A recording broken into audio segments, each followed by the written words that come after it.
France Culture, Olivia Gesbert, bienvenue au club.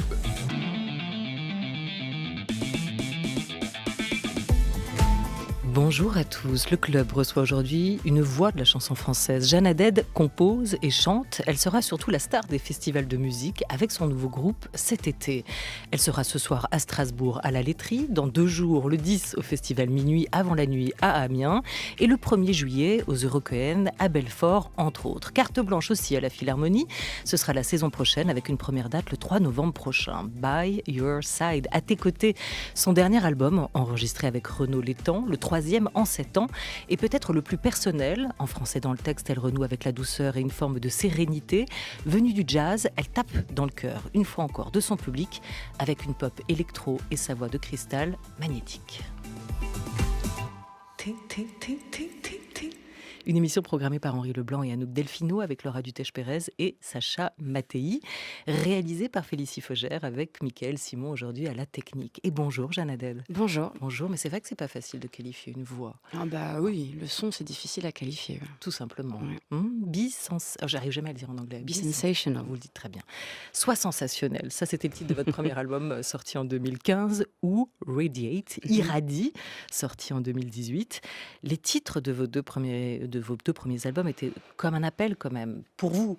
Pour nous, peut-être aussi, à franchir des limites, à sortir de soi, à placer la barre passablement haut, être sensationnel, irradier. Ce dernier album, il s'intitule presque tout simplement, tout sobrement, À tes côtés. Est-ce que ça veut dire que vous avez trouvé votre place, que vous ne vous imposez plus rien ? Je ne sais pas si je m'impose plus rien. Enfin, si je m'impose quelque chose, être à sa place. Claire Marin a écrit un bouquin entier là-dessus. Ouais.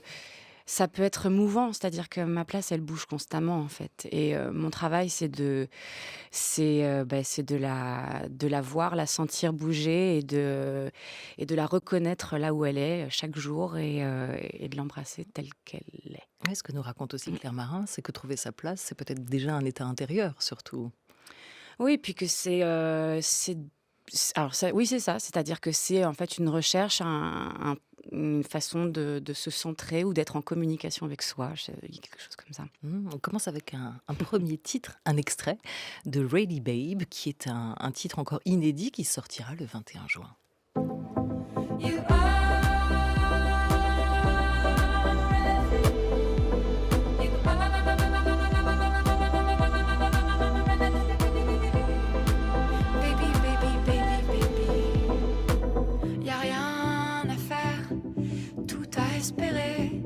Toi seulement fidèle, ça se rêve pas, ça se vit pas d'à côté, de près je suis bien plus belle. T'as marché seule, de l'automne à l'été, tu t'es convaincu que tu sais pas aimer. T'as jamais su comment t'abandonner, as-tu voulu, as-tu jamais osé? Elle ne figure pas sur l'album, ce dernier album, By Your Side, cette chanson Ready Babe. Elle a été écrite pour qui ? Ready Baby, elle est toute neuve, toute fraîche, sortie du four. Elle a été écrite pour qui ? Pour moi. Pour moi et puis pour mon groupe et puis pour les festivals, pour l'été. En fait, c'était une envie d'air frais encore un peu plus pour cette tournée qui s'annonce. Ouais, quand est-ce qu'on sait qu'on est prête ? Et puis prête à quoi ? Prête à tout ? Prête à tout, oui, voilà. Le sky is the limit. Quand ça se sent, quand même, il y a des choses qui bougent dans la vie, à l'intérieur de soi. Et moi, je sais que j'avais pas mal de murs à faire tomber. Et je m'y suis attelée de manière assez sérieuse, je dois dire. Que ce soit en écrivant de la musique ou en travaillant personnellement. Et ça marche. Oui, parce qu'au début, c'était plutôt les chansons des autres, au tout début, que vous chantiez. Puis à un moment, c'est apparu comme une évidence, que vous deviez écrire vos propres textes. Oui, les propres textes sont venus encore après, mais la musique, en tout cas, et utiliser ma voix pour moi. Et c'est en l'utilisant pour moi, en tout cas au plus près de ça, qu'en fait, on rencontre les autres, quoi. Ça veut dire quoi, utiliser sa voix pour soi?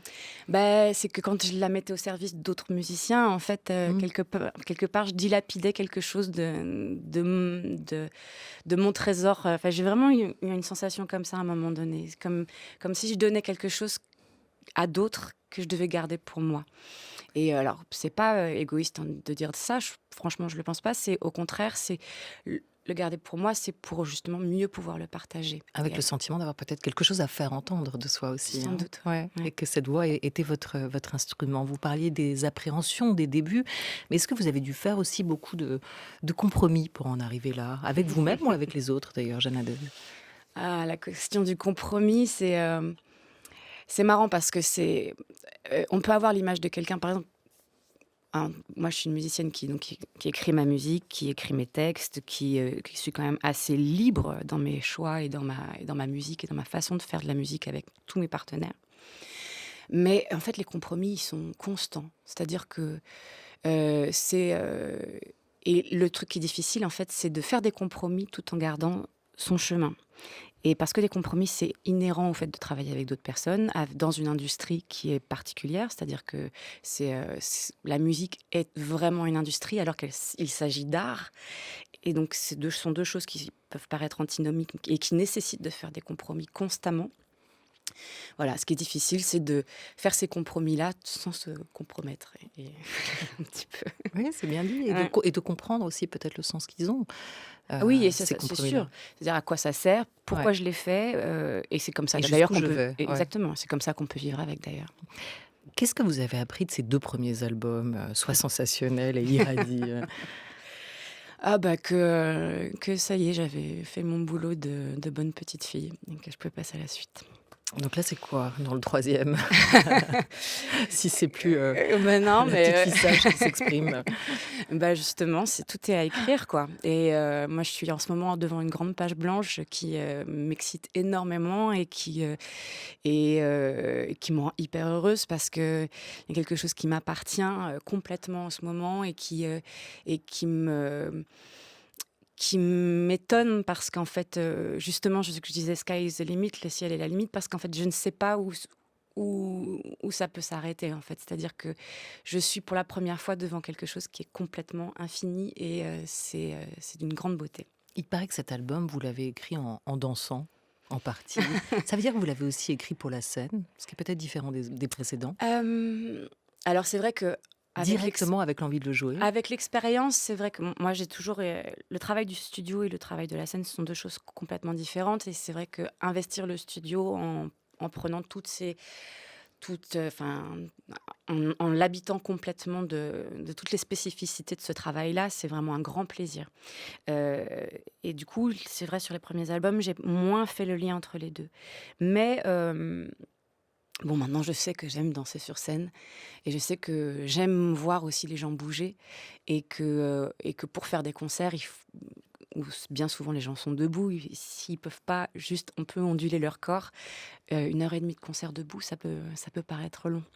Et donc, c'est vrai que pour mon propre plaisir et celui du public aussi, c'est vrai, la question du groove et de la danse ont été constants et le son de toute manière maintenant constant dans mon écriture. Ça veut dire y aller sans instrument sur scène, sans une guitare, sans... Pour moi, oui. Ouais. Oui, maintenant, Si on veut danser. Oui, moi, j'aime danser, donc j'ai complètement lâché la basse. Ouais. Ouais. Mais la basse, avant, elle vous protégeait aussi.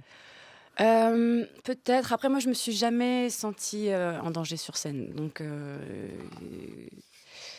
non. En plus, la basse, j'en joue pas hyper bien, donc c'est pas forcément une super protection.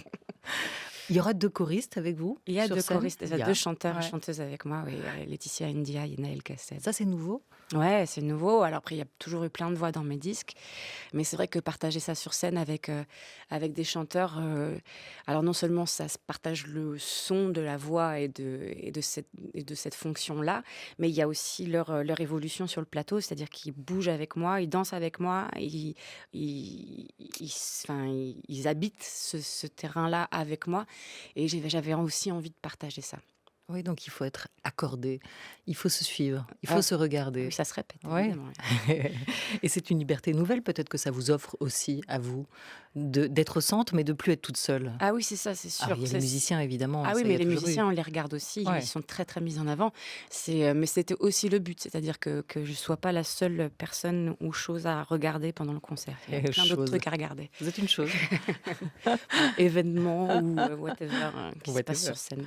Quel sens ça a pour vous de partir en tournée aujourd'hui, de monter sur scène? Qu'est-ce que vous voulez donner? Qu'est-ce que vous voulez partager? Et puis je sais pas, dans cette époque qui est quand même assez particulière, on a beaucoup parlé du Covid, de cette absence de présence, ce manque que tous les mélomanes ont pu ressentir et subir, à la fois dans le public et puis les musiciens, évidemment, de leur côté.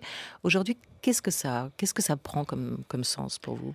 Bon, alors, moi, ça a toujours été quelque chose de central dans ma vie et quelque chose d'hyper important et vraiment un endroit quasi salvateur à titre personnel, vraiment de la scène.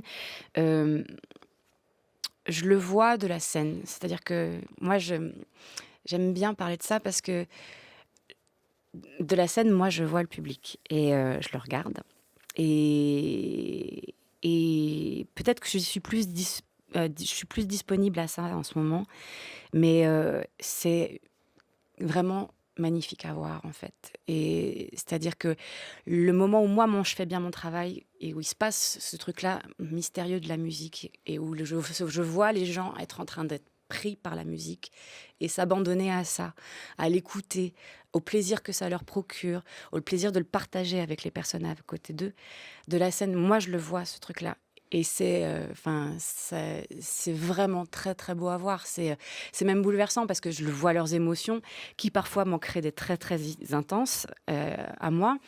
Euh, je vois des gens pleurer, je vois des gens rigoler entre eux, je vois des gens, parfois ça arrive, des gens faire autre chose, mais c'est comme finalement pas si souvent. Et je les vois danser, je les vois prendre du plaisir et c'est vraiment très beau. Et on imagine que c'est aussi une manière de rendre pour vous le plaisir, les émotions, les sensations que la musique a pu vous apporter avant, et peut-être que vous trouvez encore aujourd'hui dans les concerts des autres, parce que vous n'avez pas toujours été celle qu'on vient voir ou celle qu'on vient écouter. Il y a eu des concerts comme ça qui, dans votre vie, ont été des marqueurs, des artistes, des musiciens, des chanteurs avec qui vous avez eu cet échange de regards, en tout cas imaginez la voir.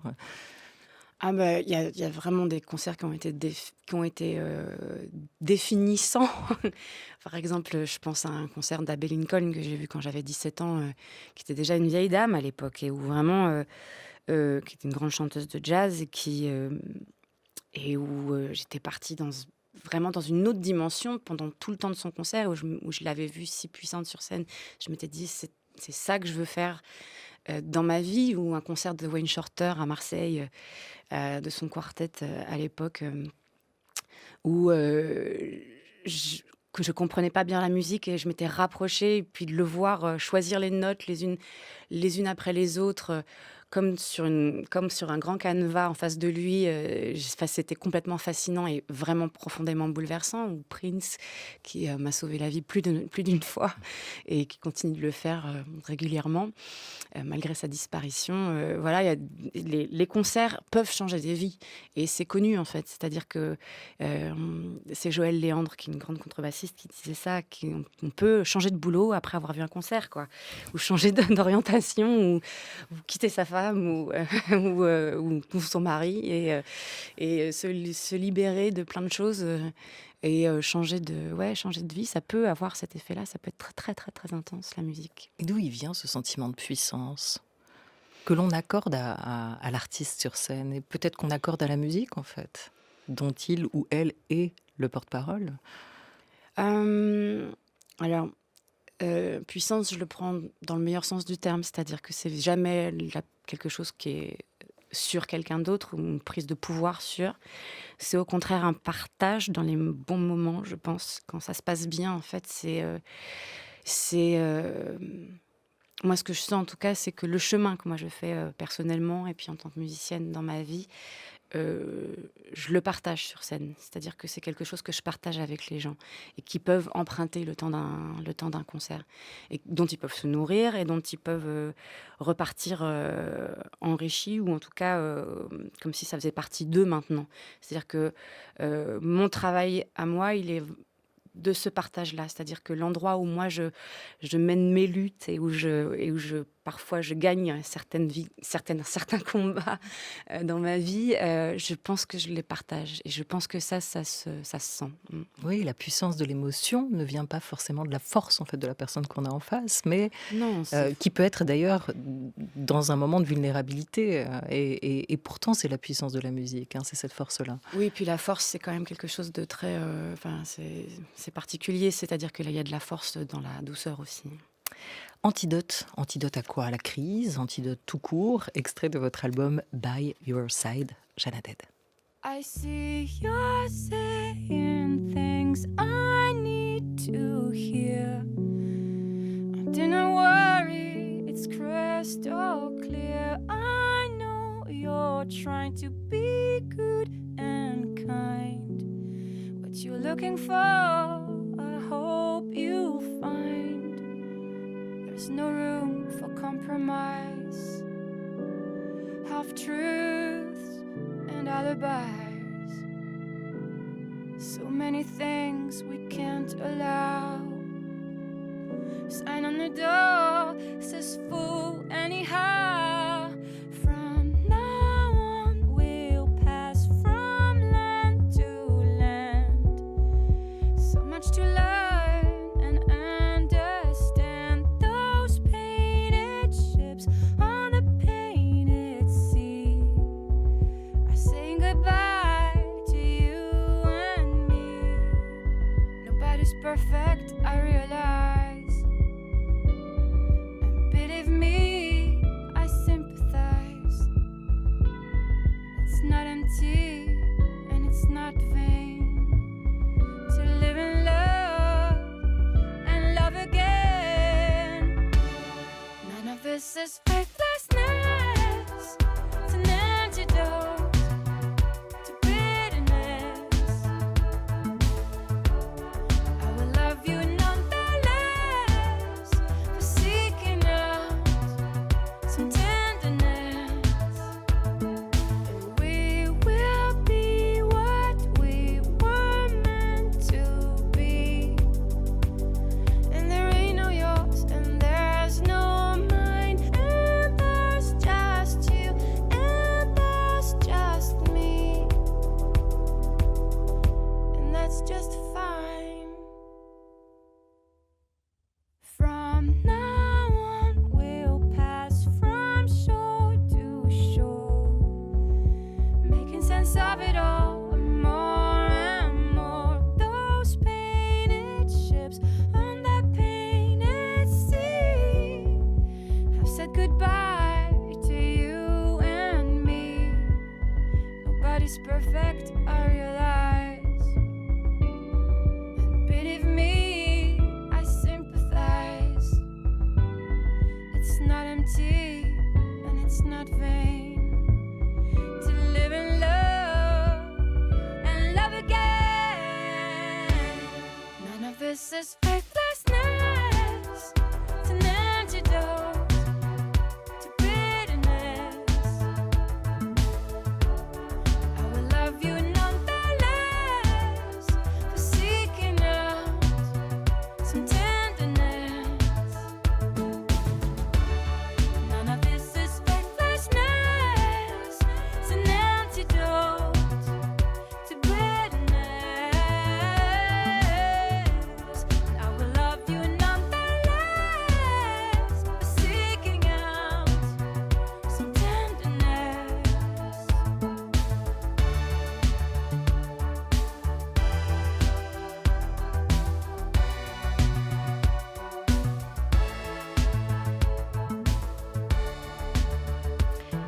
Antidote, Jeanne Haddad, c'est la seule chanson que vous n'avez pas écrite toute seule.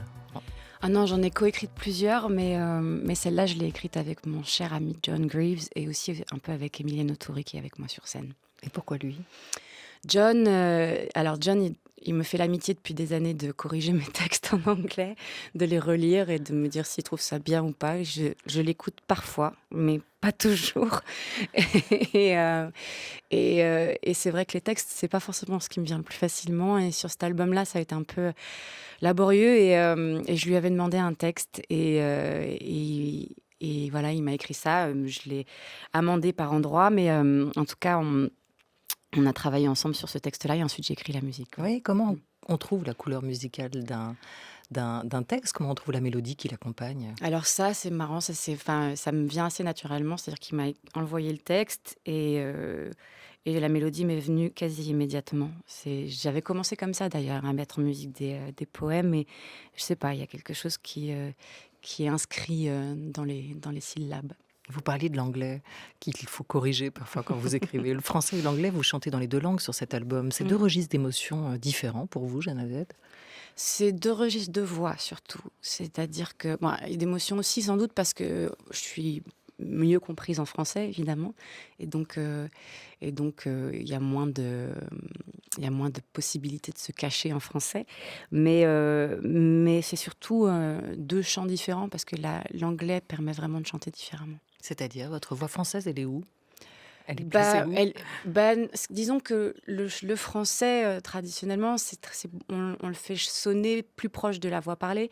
Après, c'est vrai que je me suis inspirée, moi, pour le faire chanter, par exemple, dans une chanson comme Au revoir, de quelqu'un comme Michel Legrand, par exemple. La mélodie du couplet de Revoir, elle est directement inspirée de ce genre d'écriture. Voilà. Et en anglais, c'est vrai qu'il y a quelque chose de plus souple, de plus envoyé, et qui peut être du coup en tout cas, avec une voix plus pleine et plus chantée. Alors, on va voir de quoi vous nous parlez, plutôt l'écouter.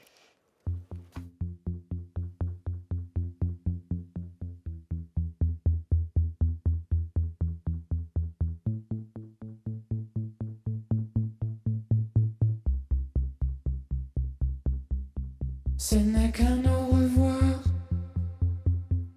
ce n'est pas la fin.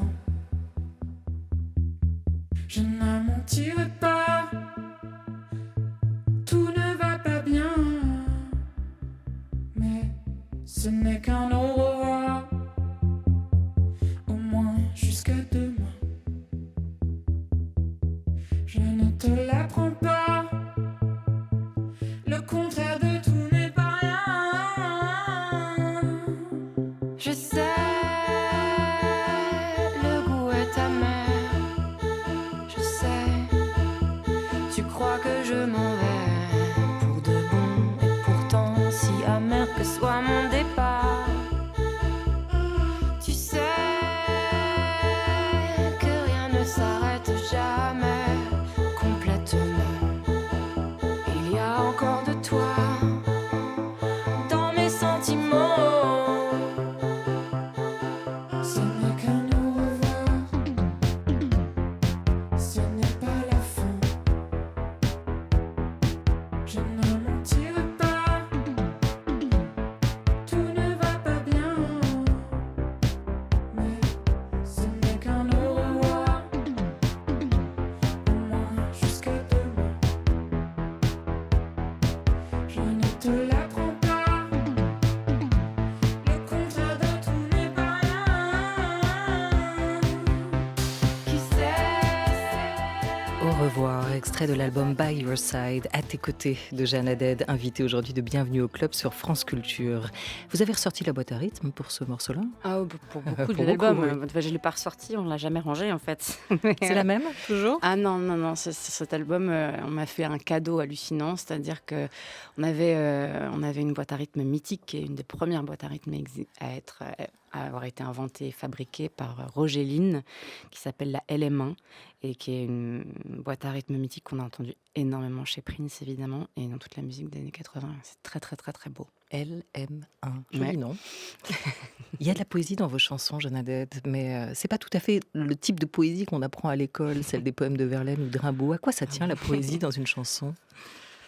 Ah, dans une chanson, en particulier dans une chanson, je ne sais pas. Moi, comment je comprends la poésie, c'est l'espace. C'est l'espace pour vous. C'est l'espace pour l'auditeur. C'est là où on ne dit pas tout et là où on laisse une marge d'interprétation, en fait, à l'autre en face. C'est pas forcément les silences, ou des silences habités, en tout cas par la musique. Ou Ouais, habité l'espace. ou habité par ceux qui l'écoutent, quoi. Et puis il y a la poésie des mots, c'est aussi la manière peut-être si joyeuse, optimiste que vous avez de revisiter un très beau mot de la langue française comme ce au revoir, hein. Ce n'est pas la fin dans cette chanson, c'est une invitation à se revoir et non pas à se quitter. Il y a toute la promesse d'un nouveau début possible. Oh, Claire Marin, clin d'œil, le deuxième. Et pas le frisson un peu amer d'une rupture, hein. C'est aussi ça la poésie, celle des mots que vous choisissez. Oui, oui, après, ça permet effectivement. Au revoir, il a ce truc-là. C'est vrai, c'est marrant que c'est la première fois qu'on me dit qu'il est optimiste, ce titre-là. Bah oui. Mais non, mais tant mieux, je trouve ça super. C'est-à-dire que oui, effectivement, on se laisse des empreintes les uns sur les autres et c'est pas forcément une mauvaise chose. Vous dites que vous vous êtes laissé porter par la musique pour ce dernier album. Où est-ce qu'elle vous a emmené finalement? Est-ce qu'elle vous a conduit vers des territoires qui étaient inconnus de vous-même, vers des sensations nouvelles? Est-ce que vous avez exploré des nouvelles choses? Je crois que je m'autorise plus à aller. Je me suis peut-être plus autorisée à aller là où, enfin, à l'endroit de la musique que j'aime vraiment ou celle qui m'a vraiment construite, euh, et de et, et de me glisser dedans. C'est-à-dire que c'est vrai que j'ai tellement écouté Prince et de la musique afro-américaine. En tout cas, bon, évidemment, ça sonne pas du tout pareil, mais en tout cas, il y a un endroit où là où ça m'a nourri, en tout cas, je l'ai laissé un peu plus apparaître. Oui, peut-être. Prince, notamment, c'est une éducation musicale, vous le disiez tout à l'heure, celle des concerts, et puis une éducation sentimentale peut-être aussi, parce que dans cet album, il y a quand même encore beaucoup de chansons qui parlent de vous, et donc de nous, c'est-à-dire d'amour tout court, et de ce grand thème qui est aussi la relation à l'autre. Juste un mot quand même de cette carte blanche que vous allez... que vous avez reçue de la part de la Philharmonie. Ouais. Ce sera à partir de novembre prochain. Il y aura 3 concerts et c'est Mm. intéressant. Le premier sera plutôt autour de ce dernier et nouvel album. Ouais, ce sera vraiment le Ouais. concert qu'on est en train de tourner en ce moment. Le second, ce sera le 21 avril avec un hommage à Johnny Mitchell. Et le troisième, le 11 juin, accompagné de Camélia Jordana, de Sandra Nkake et de Elle notamment, pour un répertoire protestant qui nous amènera vers qui? Alors du coup, on imagine vers John Baez, peut-être vers Bob Dylan. Très bien, vous êtes tapé dans le mille et certaines de nos chansons à nous. C'est vrai que c'est un programme qu'on avait monté à quatre voix a cappella, donc c'est 4 chanteuses et 4 amies qui se retrouvent aussi pour chanter ensemble. Et on avait monté ça pendant le confinement. Et c'est vrai que non, un peu avant même, je raconte n'importe quoi, à l'invitation de Raphaël Lanader. Et voilà, on s'est retrouvés autour de de nos inquiétudes ou de nos colères ou de nos revendications et mettre en valeur certaines belles chansons qu'on chante ensemble. Carte blanche à la Philharmonie de Paris. Pour vous, Jeanne Adette, ce sera à partir de cet automne. Merci 1000 fois d'être venue Merci pour dans ce l'invitation. club. Merci.